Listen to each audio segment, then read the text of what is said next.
And we might have different ways in how we approach it, but the question is, you're unable to see the subconscious other than the symptom, other than the flashing light. But where does it come from?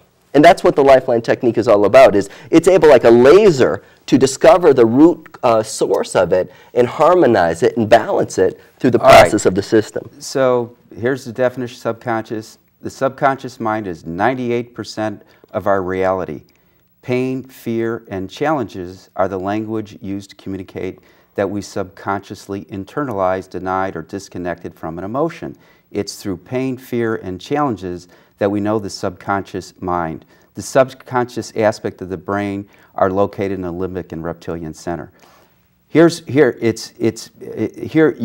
view of the subconscious is totally negative, because it's through pain, fear, and challenges that we discover the subconscious mind. It's also through inspiration, creativity, through synchronicity, through love. You know, the subconscious is both positive and negative.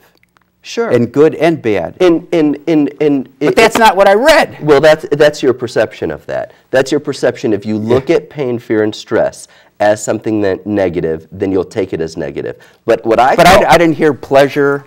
I didn't hear courage. I didn't hear success in that definition. Yeah, but it's more of to really interpret the dialogue and the language of the subconscious mind. And the thing about it is, it's really it's the reactive essence of who we are. Yeah, well, and if you look at Freud, Freud was the one who came up with the theory of the unconscious. You know, Freud thought the unconscious was a monster, and yeah. Right. You know, and through our bad habits came from the unconscious. What I call pain, fear, and stress are gifts in strange wrapping paper. And so from an outside point of view, when somebody's in pain, it's hard for them to recognize the inspiration right off the bat. So I understand where you're coming from, that of course there's the beauty in it, and there's, without a doubt, it's beauty, it's inspiration, it's the unborn potential. However, the first step is to realize that, why is my body speaking with pain?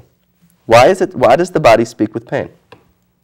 Why does the body? It's trying to communicate. Trying? It is communicating. All right, trying. Well, it's trying to have its communication understood. It never tries. It does straight up. It communicates straight.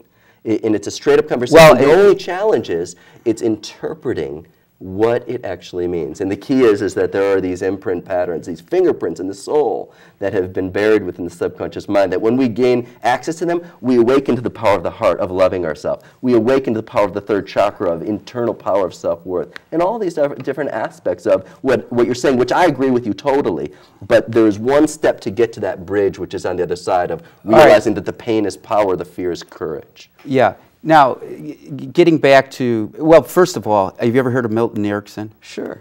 Yeah. How did he define the unconscious? What did he think of the unconscious? Go for it.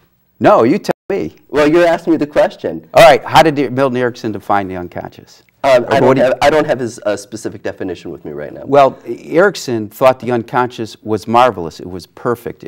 We had to tap its power more often. And probably the best compliment I ever heard of Erickson's work was by psychiatrist Sidney Friedman, who said, Sidney Rosen, he said that Erickson beat all of psychiatry except they don't even know it, meaning that he changed the view of the unconscious. Sure. And one thing that I would love to ask you is, where in any way is how I'm talking about the subconscious negative? I find the subconscious mind the most gorgeous, beautiful essence of who we are. It is our awakening to our true power. And it works in a way that it creates what's called an SPR. And an SPR stands for a spirit protection reflex. It harnesses and sustains a part of ourself that at one point an environment didn't have tools, strategies, and support to enable to move through. And until we do have the capacity to move through a particular situation, the subconscious mind will maintain a gap of misperception. And the way that we know that we have the ability to move through it is our body speaks with symptoms. And so the symptom's a gift that enables us to bridge the gap to our power, but at one point we didn't have an ability. But our body also speaks to us with pleasure and comfort and ease and peace We and could love. talk about pain and about pleasure and so forth and so on, but what about the people that go to a doctor and they're suffering with headaches or digestive challenges or immune challenges or inflammatory challenges? Or what about the people that go to you or go to other people that have, you know, psychological challenges and, you know, bipolar and depression and anxiety, and they're on all these kinds of medications, getting to what these conversations really mean? What does it mean?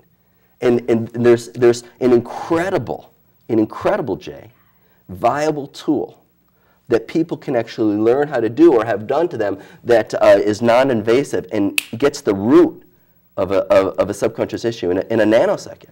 Mm-hmm.